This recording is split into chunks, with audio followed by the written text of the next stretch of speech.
We'll be demonstrating on a pre-made piece of crochet fabric.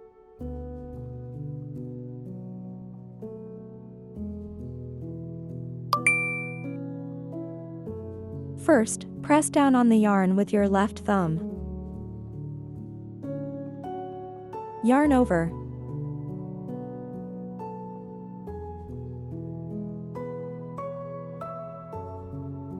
Then insert your hook from the left side of the yarn. Yarn over again and pull up a loop.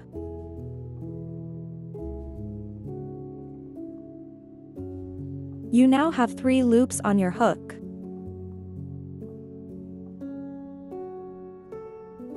Yarn over and pull through the first 2 loops on your hook.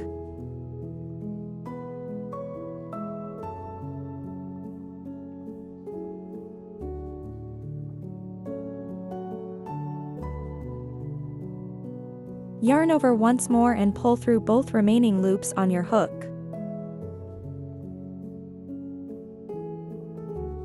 You've just completed 1 double crochet loop stitch. Tip: remember to press down on the yarn first, then work a double crochet through the stitch. Now, let's do this one more time. I'll demonstrate the double crochet loop stitch again.